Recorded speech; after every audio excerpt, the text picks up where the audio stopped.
अब देखो लाल की कीमत, ये सिमरन आप थोड़ा बहुत भी करते रहोगे तो बहुत लाभ आपको मिलेगा। और अन्य साधना कौड़ी है, कौड़ियाँ खींचे माल गाड़ी भर ले तो भी एक लाल के बराबर नहीं हो सकती। तो ऐसे यथार्थ साधना और शास्त्र विरुद्ध साधना और शास्त्र अनुकूल साधना में भिन्नता बताई गई है। सतगुरु की संगत नहीं, ना साहेब का जाप, कह गरीब कैसे बचे उनके तीनों तापे। सतगुरु की संगत नहीं, पूर्ण संत की संगत नहीं और ना साहेब का जाप। पूर्ण संत की संगत से ही संत परमात्मा का जाप मिलेगा।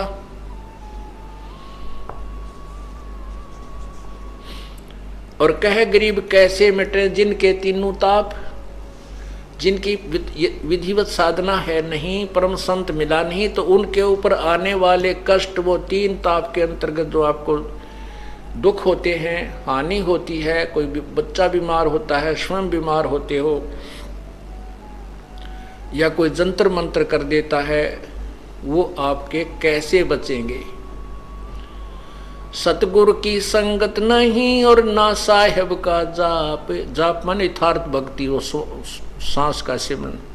कह गरीब कैसे बचे तीन से तीनों जिनके तीनों ताप, तो उनको तीन ताप का कष्ट कैसे दूर होगा जिनके पास यथार्थ साधना नहीं है।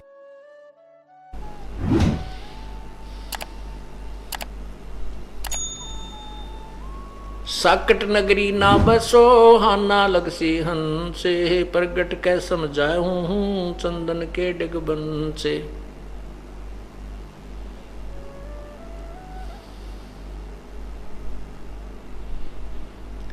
कहते हैं चतुराई चूल्हे पड़ो और चारों वेद बेटम्बे, साकट सगा ना बैठियो आको लगे न अम्बे। क्या बताते हैं कि हमने जो घिसा पिटा ज्ञान समझ रखा था, सुन रखा था, और उसमें चतुर बने बैठे थे, अन्य शिष्य भी बना रखे थे बहुत ज्यादा। परमात्मा कहते हैं कि जो पुण्यात्मा होगा, जो बुद्धिमान व्यक्ति संत होगा और भक्त होगा, वो उस चतुरता को नहीं ध्यान में रखता जो स्वयं चतुर बन करके दुनिया को गुमराह कर रहा था। और सच्चा मार्ग जब मिल जाता है तो क्या कहते हैं, चतुराई चूल्हे पढ़ो ये चारों वेद बेटम्बे। चारों वेदों में भी पूर्ण ज्ञान नहीं है, इनकम्प्लीट नॉलेज है।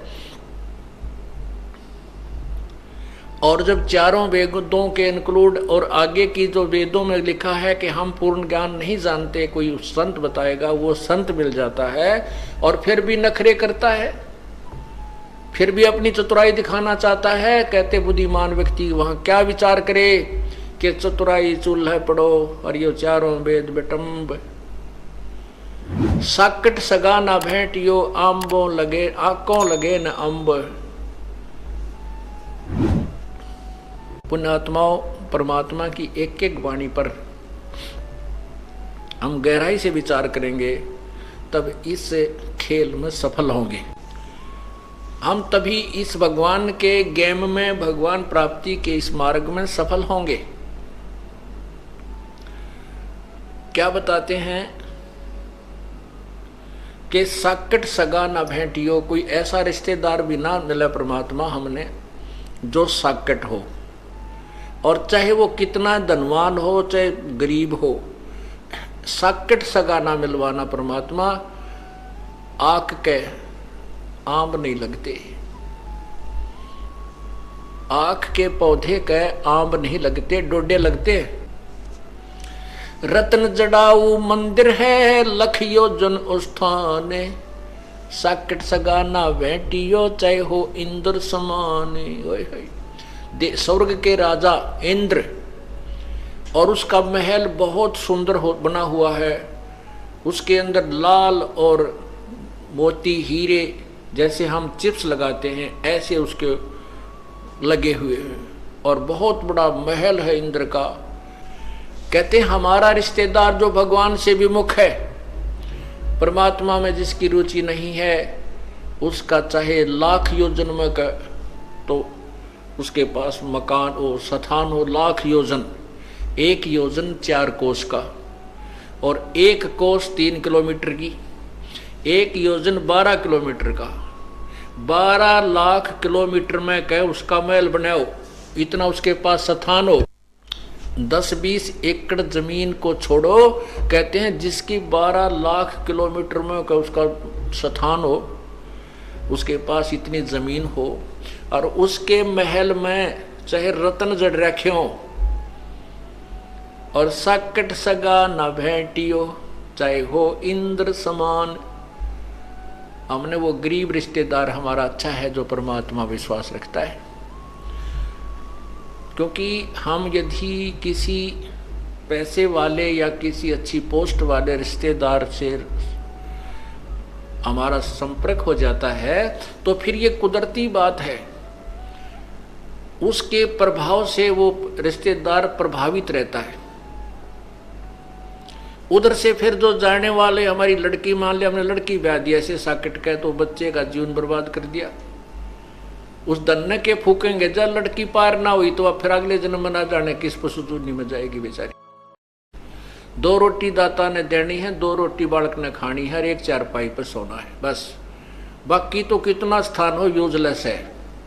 इन बातों को हमने ध्यान में रखना है, तभी हम इस मार्ग में सफल होंगे।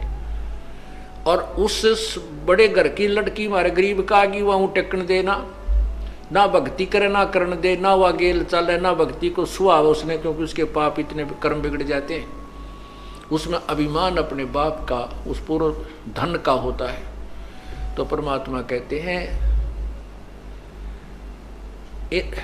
रत्न जड़ाऊ मंदिर है, मंदिर कहते हैं महल को, मकान को, और लख योजन स्थान, साकट सगा ना भेंटियो, चाहे हो इंद्र समान।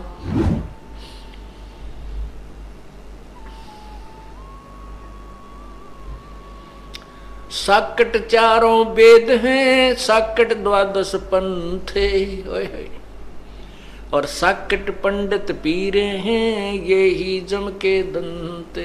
साकट 4 वेद हैं, क्योंकि जिनमें कंप्लीट नॉलेज नहीं है वो भ्रमित कर रहे हैं, तो वो हमारे जीवन से के लिए सफल नहीं है।